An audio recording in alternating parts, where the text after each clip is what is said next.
balleessaa Addaamiin jireenyarraa baanee ajaja isaa diiguun du'a duunee darbatees nan dhiifne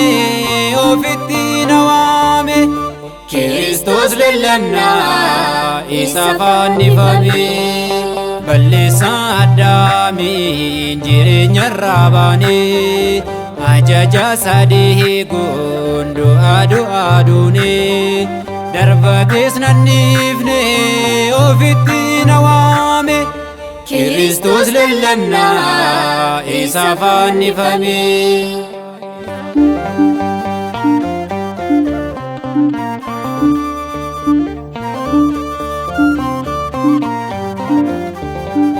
Addaamii fi Hewaaniin ajaja diiganii surraan irraa bu'ee qullaatti hafanii garraamichi dhufee qullaa isaa dhaabbatee surraan naa kafanii ofiisaa salphatee balleessaa Addaamiin jireenyarraa baanee ajaja isaa diiguun du'a duunee darbatees nan dhiifne ofitti na waame Kiristoos lallannaa isa fannifame.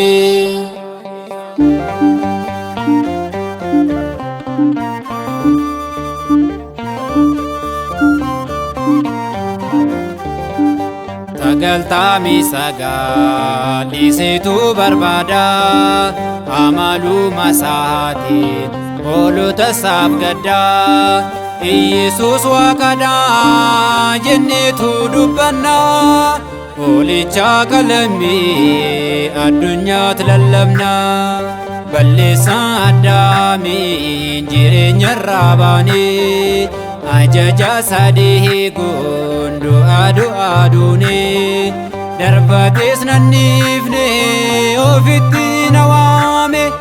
Kiristoos lallannaa isa fannifame.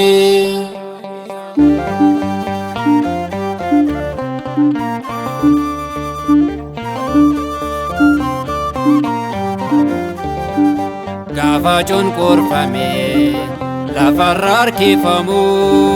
homaasiin dubbanne akka olaa qalamu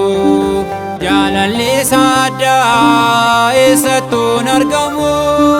dabarsee of kennee kan ofiit na waamu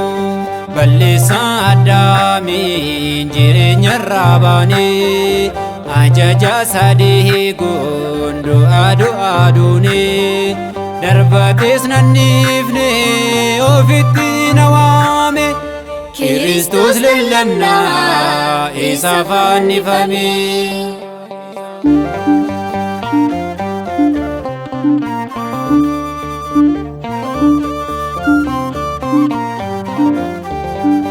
Eenyuufuu tokkicha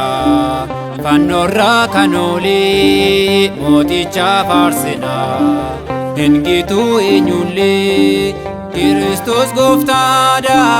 kan hundumaa furee uumamni uumaadhaan dorgomuun maaliree balleessaa Addaamiin jireenyarraa baanee ajaja isaa diiguun du'a duunee darbatees nan dhiifne ofitti na waame Kiristoos lallannaa isa fannifame balleessaa Addaamiin jireenyarraa baanee ajaja isaa diiguun du'a duunee darbatees nan dhiifne ofitti na waame Kiristoos lallannaa isa fannifame.